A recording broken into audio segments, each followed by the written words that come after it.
أعوذ بالله من الشيطان الرجيم بسم الله الرحمن الرحيم بسم الله وبحمده السلام عليكم ورحمة الله وبركاته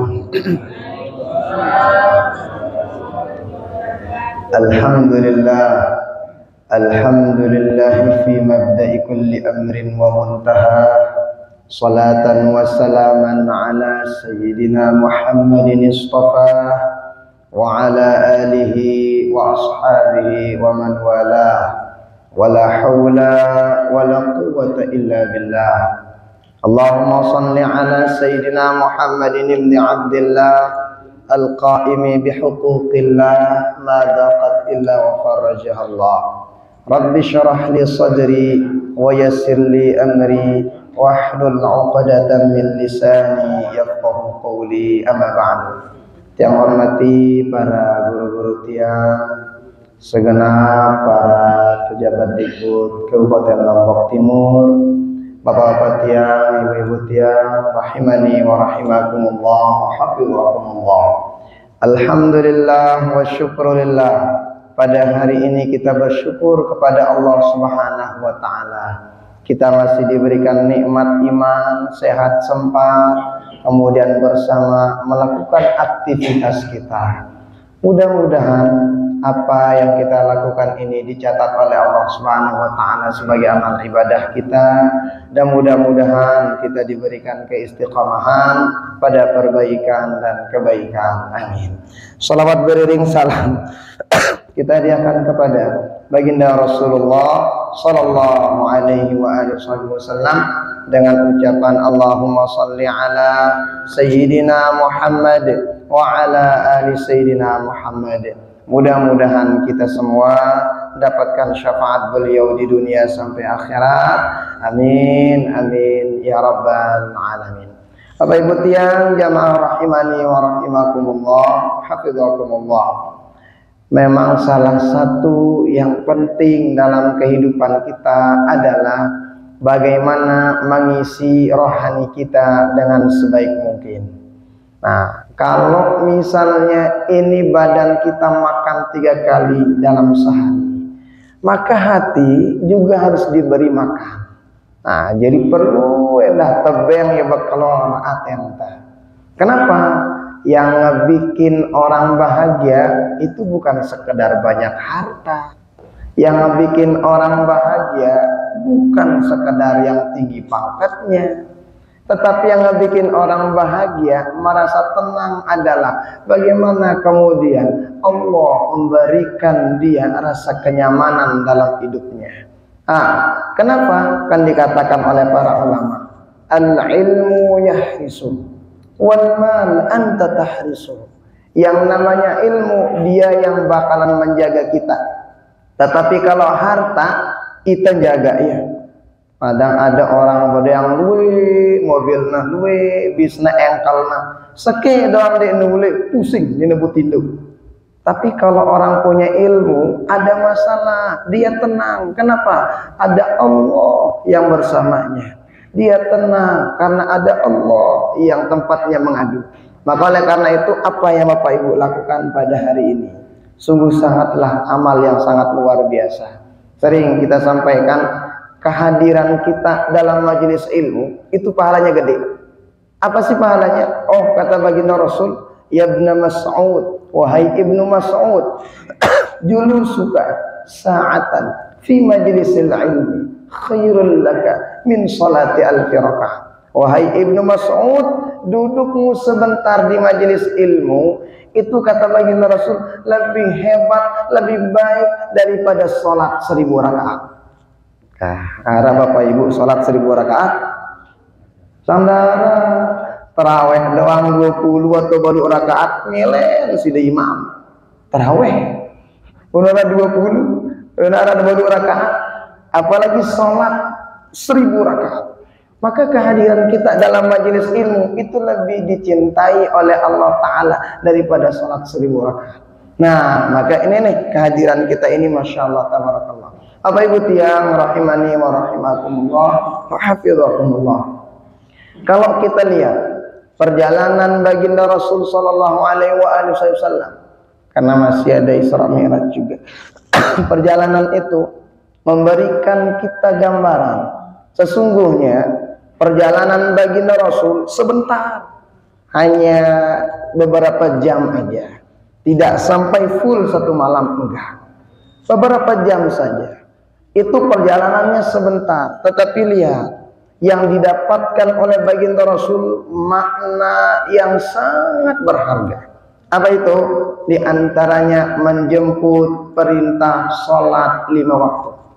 Ini ngajarin kepada kita, apa yang diajarkan kepada kita?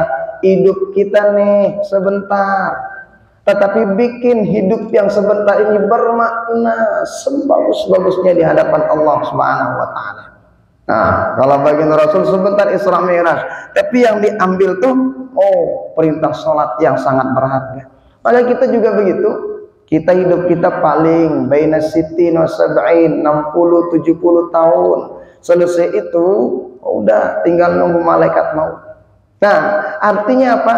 Buat sedemikian rupa sebaik mungkin. Kalau orang mengatakan the time is money, nah waktu sino adalah kepeng, maka kita sebagai umat muslim, ya itu apa kita bilang? Waktu itu adalah ibadah, waktu itu adalah pahala, waktu itu adalah amal soleh. Banyak jalan kita untuk menuju amal soleh.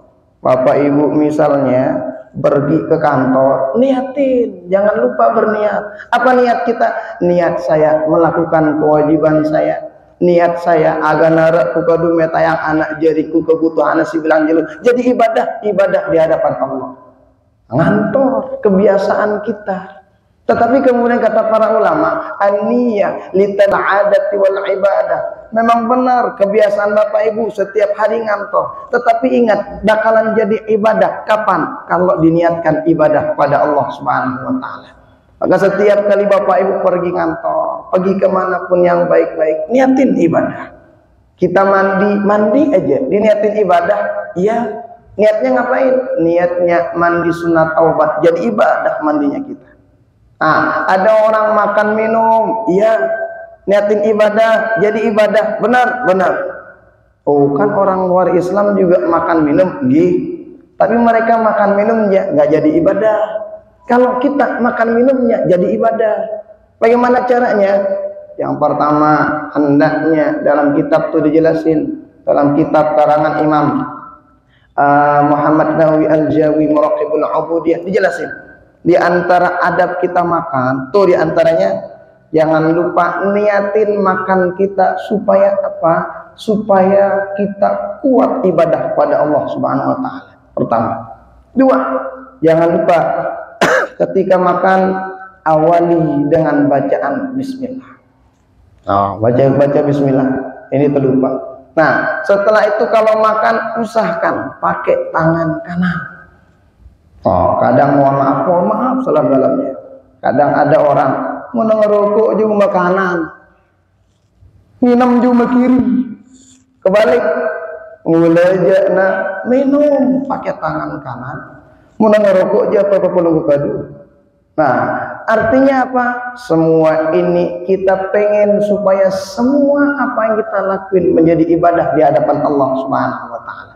Jadi kita makan dapat pahala, makan minum dapat ibadah, makan minum dihitung oleh Allah Subhanahu wa Ta'ala sebagai amal soleh. Kenapa? Jaga akhlak kita ketika makan minum. Ketika minum juga itu tuh 3 kali, 3 tegukan. 1, bismillahirrahmanirrahim, alhamdulillah. 2 kali, bismillahirrahmanirrahim, alhamdulillah. 3 kali, bismillahirrahmanirrahim. Yang ketiga agak lamaan dikit. Kadang itende, apalagi jemaah papah puasa, darah aran terluka di doa. Kenapa? Nggak ada adabnya. Makanya beda antara orang yang berilmu sama orang yang tidak berilmu. Kalau orang berilmu makannya sama ya, kayak orang berilmu sama. Tapi di hadapan Allah beda kualitasnya. Yang satu makannya dihitung ibadah, yang satu makannya dihitung sebagai amal biasa aja. Kenapa? Nggak ada ilmu tentang makan tersebut. Tuh, kita makan aja kebiasaan. dihitung ibadah oleh Allah Subhanahu wa taala. Makanya dalam kitab Riyadhus Shalihin karangan Imam An-Nawawi dijelasin, ajaban li amril mu'min. Sungguh beruntung orang mukmin itu. Kenapa? Yang namanya orang mukmin enggak pernah rugi. Dapat rezeki, dapat nikmat, syukur ditambah sama Allah Subhanahu wa taala. Ada musibah, sabar, ladang pahala untuknya dari Allah Subhanahu wa taala. Nah, maka ini makan minum kita usahakan dijaga Bapak Ibu ya, akhlaknya. Akhlaknya makan minum itu seperti yang tadi, makan minum duduk dan sebagainya. Nah, kemudian kalau kita sebut juga ini kan semuanya kenapa? Seperti yang tadi, supaya umur kita yang sebentar enggak sia-sia. Supaya jadi ibadah. Tidur, ada tidur dapat pahala? Ada. Usahakan tidur dapat pahala juga? Iya. Padahal pada petinduk nah dengan sini tahu adab tinduk, ilmu tinduk kayak apa sama orang yang tidur pada ngorok nah. Tapi hati-hati, kalau orang tahu akhlaknya tidur jadi pahala tidurnya. Kenapa? Ngapain niat kita tidur? Oh, pertama tidur malam nih misalnya, niatin tidurnya supaya nanti malam kita dapat tahajud. Niatin aja. Kalau kelolosan dihitung sama Allah Ta'ala udah tahajud. Sekalipun nggak dapat ngelakuin, tapi udah diniatin tadi malam. Setiap kali tidur niatin, mau tahajud kelom. Niatin. Kelolosan dihitung pahala oleh Allah Subhanahu wa taala. Sebelum tidur usahakan wudu. Kadang ada orang gosok gigi jangan lupa sebelum tidur. Kadang ada orang bukan sebelum tidur parahnya skincarean dia lupa sebelum tidur, tapi lupa. Nah makanya jangan lupa tindo dalam keadaan suci. Kenapa? Dijelasin dalam riwayat, siapa saja yang tidur dalam keadaan suci. Nih riwayat At-Tirmidzi dijelasin, sei tindo dalam keadaan berwudu. Ngetindo wudu ya. Apa didapetin? Allah Ta'ala kirimkan baginya malaikat. Malaikat itu ngapain? Malaikat itu duduk di dekatnya. Untuk apa? Untuk mengistighfarkan orang tersebut selama dia tidur. Jadi kita tidur, malaikat repot istighfaran kita. Bagaimana caranya? Jangan lupa, duduk sebelum tidur. Yang penting duduk sebelum ketidur. Terserah ketika tidur udah karena ngentut endah, yang penting awalnya. Nah, tuh hebat. Kan beda kualitasnya, beda. Kenapa? Yang satu tahu akhlaknya tidur, yang satu yang penting tidur. Kadang ada orang tuh sebelum tidur nonton TV, suwe-suwe TV sino mantu ya. Kenapa? Dia tidur, TV-nya masih nyala. Wah, kalau orang yang tahu akhlaknya tidur, wudu sebelum tidur. Supaya apa? Ini kan keseharian kita pengen semuanya jadi ibadah di hadapan Allah Subhanahu wa taala. Enggak ada yang sia-sia, tapi kalau kita punya ilmunya. Nah, nenek, jangan lupa satu, hendaknya tidur dalam keadaan berwudu. Diistighfarin sama malaikat. Semakin lama tidur, semakin lama istighfar malaikat. Kemudian dia punya alasan jam baru kuras jemaah. Guna suwi malaikat ini istighfar. Dende tetap lagi bangun. Nah, satu. Artinya kita tidur aja dapat pahala. Kalau kita manusia istighfar belum tentu diterima sama Allah. Tapi kalau malaikat yang mengistighfarkan kita, insya Allah dapat pahala, bahkan diampuni dosa salah oleh Allah Subhanahu wa taala. Kedua, orang kalau tidur dalam keadaan berwudu, apa yang dapetin? In mata syahida. Kalau meninggal dunia dalam tidurnya, meninggal dunianya dihitung mati syahid. Apa namanya mati syahid?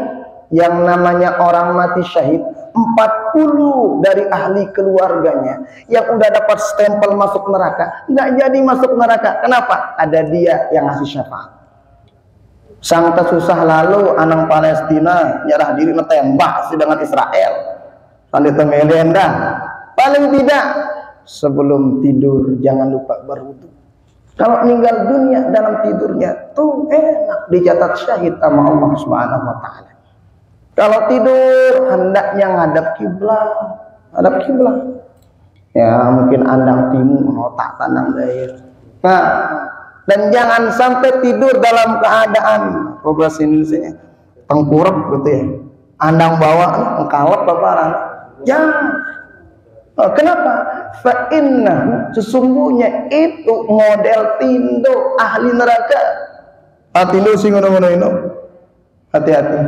Nah, terutama Bapak Ibu mungkin kan ya kalau luar biasa. Nah, ini ngajarin kita, Masya Allah, tabarakallah. Makanya baginda Rasul ketika Isra Mi'raj, beliau melihat ada orang disiksa, dilihat baginda Rasul. Ditanya, Jibril itu orang ngapain? Ada orang dapat nikmat ketika Isra Mi'raj, dilihat sama baginda Rasul. Jibril, yang dilakuin apa? Kok enak banget didapetin? Ada orang dilihat sama baginda Rasul, orang tua renta banget.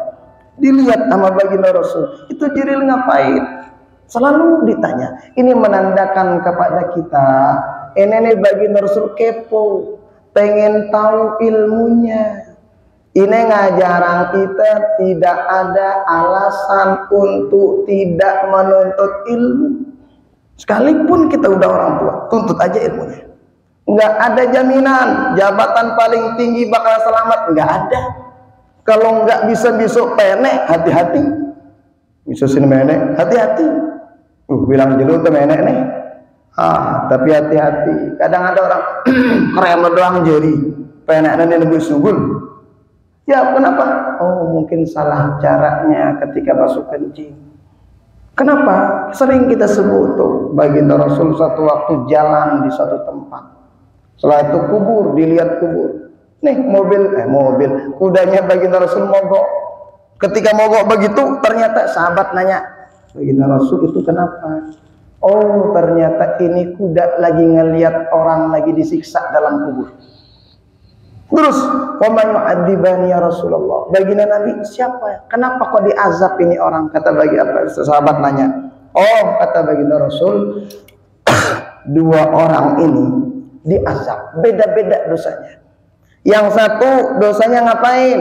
Yang satu ini dosanya dia nggak benar caranya basuh kencing. Satu.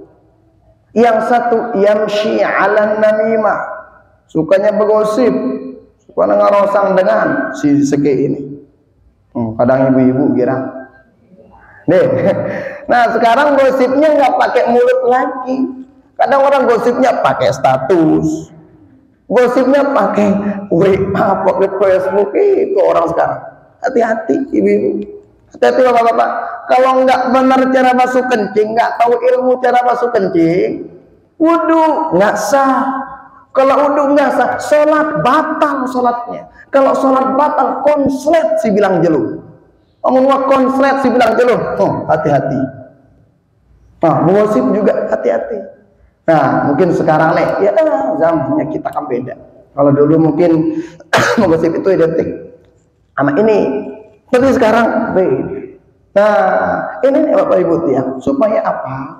Seperti yang tadi, perjalanan baginda Rasul ketika Isra Mi'raj, ada makna-makna tersendiri yang bisa kita ambil manfaatnya, seperti yang tadi. Nah, Bapak Ibu yang jamaah rahimani wa rahimakumullah, hafizakumullah. Sebentar lagi kita puasa, maka ilmu puasa harus tahu. Itu ilmu puasa harus tahu. Ilmu puasa, rukun-rukun puasa, sunnah-sunnah puasa, makruh puasa harus kita tahu. Kenapa? Onak ibu-ibu, dia misalnya mongka nanak nasi. Kalau nggak benar caranya nanak nasi, ngantas nasi amun ngantas nasi sekalipun dengan tekanduk empat daging kurang bayi doang, itu berguna ilmu mongka. Agama sholat kalau nggak ada ilmunya hati-hati, puasa kalau nggak ada ilmunya hati-hati. Makanya oleh karena itu ilmu puasa harus kita pahami dengan baik. Yang nanya pelunggu kanggo itu dalam tusi air liur ketika puasa, Boleh nggak menelan air liur ketika puasa?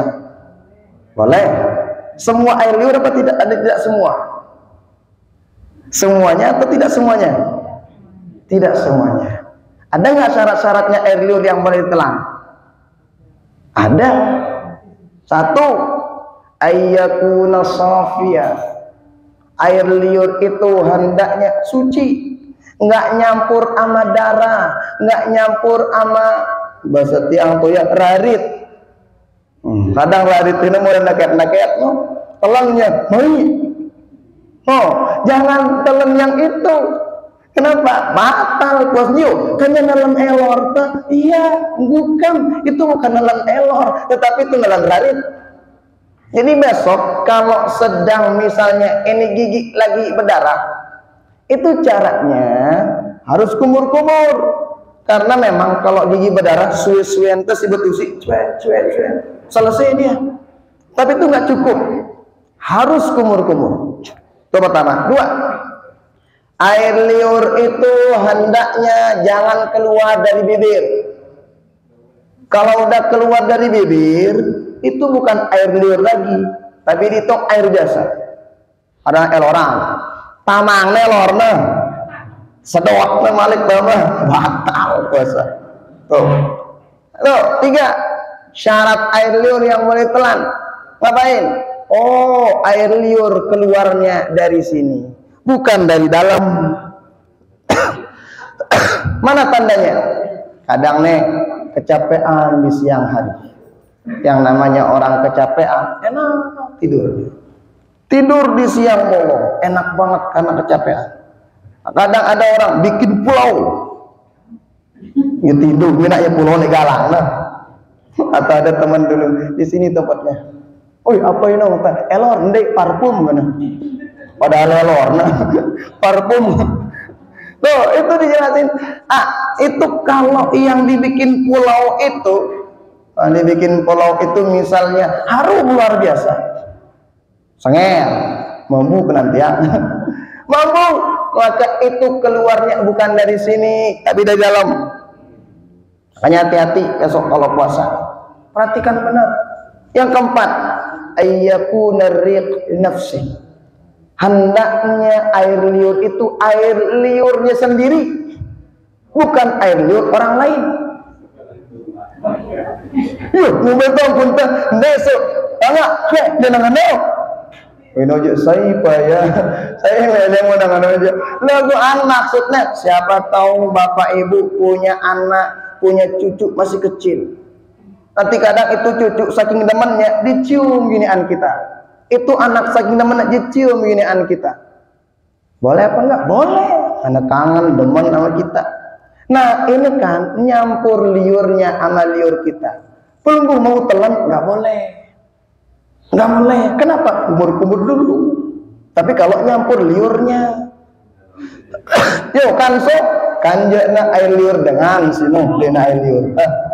Atau mungkin ada pengantin baru. Oh ada, masya Allah. Pengantin tua ragu rasa baru. Hati-hati, jangan sampai Dendek mereri rapat-rapat Ramadan keras coba. Kenapa? Hati-hati, itu kalau ada yang macam-macam di siang bolong Ramadan, apalagi terjadi persetubuhan, maka itu siapa itu? Itu yang laki-laki wajib kafarah. Apa kafarahnya? Puasa berturut-turut 60 hari. Harus ini. Yo kanya sini na rayu-rayu kita, datang sini na rayu-rayu. Tetap kita simama kan kafarah. Oh, kayak hati-hati. Tuh hendaknya tuh dicium misalnya istrinya di siang bolong. Nyampur air liurnya. Boleh ditelan? Nggak boleh. Kenapa? Air liur bukan air liur kita, tapi air liur istri kita nyampur. Tuh yang begitu tuh sepele, tetapi hati-hati, nggak bikin puasa jadi nggak benar di hadapan Allah Subhanahu Wa Taala kalau nggak kita tahu ilmunya. Nah ibu-ibu, kanggo ke pelenggu ngetes makanan, jemaah ngerasain makanan kanggo. Pelenggu ibu-ibu pun kami sih apa aja nih kami kira kelorang doang, kami aja. Kanggo ibu-ibu. Mana kanggo? Kanggo pendek. Oh, bingung sih. Harus udah tahu. Oh, asal hukumnya emang makruh. Makruh. Apa namanya makruh? Lebih baik ditinggalin. Makanya besok bapak-bapak, kalau misalnya rasa makanannya agak kurang sekedik siana, papa perlu udah buka. Dendek ngadu jurus piring kelet. Pelentong sedina. Jangan. Sabar, oh dia lagi puasa, kayaknya tadi nggak sempat ngetes tuh makanan. Kalau kurang-kurang regina tambah sekali diulang ngomong. Kenapa? Karena memang papa terpuasa itu ya lain coba anta tunu tok pelapa, tunu tok tebecat gedak macem. Makanya Masya Allah luar biasa. Ibu-ibu kalaupun pengen nyicipi makanan boleh, tetapi cara nyicipinnya ambil. Setelah itu kumur-kumur. Bau kita batusi-tusi, nenek bau. Kumur-kumur. Nenek manis wah. Jangan. Kalau begitu pelunggu bukan nyicipin, tapi makan gitu namanya. Kadang ada orang, wih si lapar nah. Oh ya namanya orang lapar ketika puasa. Itu ngapain? Kadang ada sop. Kan kalau baru-baru matang itu ada harum-harumnya. Diginiin. Besur ya. Lalu anak para anak kaus-kaus di sini. Pada bagi kalau itu ya pelalah. Itu ya ada namanya cecenge namanya. Bukan cecenge. Cecenge. Oh, kalau mungkin di tempat orang namanya bantenganga karena sedang ngarenin ya. Harum enak. Kalau lapar, enak bener tuh. Hidup apa anak bawa bagus. Nah, bagaimana hukumnya? Hukumnya makruh. Dan dia macam-macam. Baik, wah selesai berbuka. Oh, baik selesai berbuka, besang wah ngombe-ngombe. Nah, jadinya yang begitu-gitu kita perhatikan ketika besok puasa. Nah, makanya itu ketika perhatikan benar. Gosok gigi boleh enggak? Boleh. Kapan paling sunnahnya? Dalam kitab Ittihaful Anam di Ahkamis Shiyam karangan Habib Zain Al-Ba'alawi Al-Aida harus dijelasin. Gosok gigi itu sunnahnya selesai nyawur. Nyawur itu kapan? Nih, ibu-ibu mohon maaf, pelunggu kadang ibu-ibu iya nyapa wayah mama. Lagu annya karena dia nyawur ibu-ibu. Ada yang begitu. Nyawur itu kapan? Masuknya waktu sahur itu kurang lebih. Dari sejak kapan? Dari sejak muntasifil lail. Setengah dari malam. Ya katakanlah sekarang maghrib setengah 7. Maka kurang lebih setengah 12 udah masuk waktu sahur. Dapat pahala? Dapat. Tasahharu fa inna fis suhuri barakah. Makan sahur kata bagian Rasul. Kenapa? Pada makan sahur itu ada keberkahan. Nah, ada orang makan, kapan dia makan? Jam 10. Dihitung makan sahur belum. Mau nemangan jam 10 ini bukan sahur. Laguan ide berbuka 2 kali. Ida nambah sih ngone. Oh, nambah baterai yang ngecas. Loh, makanya kapan? Tuh, kurang lebih jam setengah 12 dihitungnya.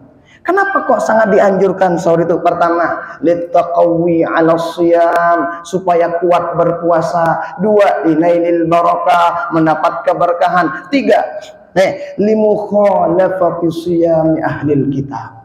Orang ahli kitab itu juga puasa, tetapi mereka nggak makan sahur. Supaya beda puasanya kita sama orang ahli kitab, jangan lupa makan sahur. Tuh makan sahur. Tuh sunnah yang sangat luar biasa. Ketika puasa, ketika berbuka, jangan lupa ada sunnah yang sering orang tinggalkan. Apa itu? Sunnah dalam riwayat dijelasin dalam kitab At-Targhib wa Tarhib jilid 2. Apa kata baginda Rasul? Salasatun la turaddu da'watuhum. Ada 3 orang enggak bakalan pernah ditolak doanya oleh Allah Subhanahu wa taala. Satu di antaranya as-shaim hina yuftir. Dalam riwayat yang lain, as-shaim hatta yuftir. Orang ketika buka puasa, dia berdoa sebentar. Ketika buka puasa, undende lupa berdoa sebentar. Oh, berdoa sebentar. Dia tak tahu doa mana bismillah. Dia tetap doana, Rabbana atina, no ketok yang 5 kali. Bunda baji-baji ongkar. Walaupun bunda berbuka lebar dengan, dia boleh ongkar. Kenapa? Ketahuan, nggak tahu doa. Nggak, anak bala tono Rabbana doang 5 kali. Tuh, jangan lupa. Tapi kadang orang saking lapar, wala doa wala apa, talkop na doang kurma ini, langsung Allah langsung. Jangan lupa doa. Di tempat cepat sekali dikabulkan doa oleh Allah Subhanahu wa taala. Doa, jangan lupa. Sunnah ketika berbuka, pakai korma kalau ada. Berapa? Ganjil. 1, 3, 5, 7, 9, 11, 13, 15. Kemudian dia 15 lalu. 3 cukuplah. Kenapa? Kendaitan ini lapar luar. 15 kalau orang nggak berbuka. Setelah itu sholat. Tapi kadang kita samakan berbuka sama makan. Pada berbuka kan cemangan namun itu. Kalau di Mesir itu kadang bukanya udah dikasih 3 korma, minum selesai. Unitan deh, ini dia sholat maghrib. Mau bau aja, udah buka bentar, setelah itu sholat. Setelah itu sholat sunat, mandi. Mandi apa? Bukan mandi wajib, tidak. Tapi mandi sunat supaya kuat ketika taraweh. Nanti ketika taraweh itu kan sunat luar biasa. Supaya beda taraweh kita tahun ini amatonnya udah lewat. Kita bikin diri kita semangat. Kadang baru nang kita imam orang di luarnya lemas. Kenapa? Lambat imam ini. Luarnya lemas. Kalau besoknya jangan lihat imamnya. Udah tarawih aja. Tapi memang keren juga sih, jangan juga sih lama-lama tamat kan. Kadang dulu ketika tarawih yang dilihat selesai salam jam doang kita tuh. 3 jam sekian, mati selesai. Nah, jangan begitu Bapak Ibu ya. Nah, sunnah-sunnah yang seperti ini perlu untuk kita lakukan besok ketika bulan suci Ramadan. Ada juga, tinggal bentar. Ada juga tuh hendaknya dijauhin. Apa itu? Perkara-perkara yang membatalkan pahala puasa. Batalkan puasa, insya Allah gampang. Ini ada orang membatalin pahala puasa. Dia puasa, enggak puasa. Boleh nabu Bapak. Dalam riwayat Imam Ahmad bin Hanbal, kam min shaimin laisa lahu min siyamihi ilal ju' wal atash. Banyak orang puasa enggak dapat apa-apa, hanya dapat lapar dan haus. Siapa itu? Yang ngerjain 6 perkara. 5 dalam Sunan Firdaus, 1 dalam riwayat Imam Bukhari. 1 al-ghibah. Puasa hebat, orosin batur baju, hati-hati ibu-ibu, batal pada puasa Anda. 2 an-namimah, provokator, ngadu domba. 3 al-kadzib, yang nelekak. Bahkan ada orang, ndende, wah papa puasa. 4 al-yaminul kadzibah, sumpah palsu. Kadang anak-anak bajak yang mana sih palsu?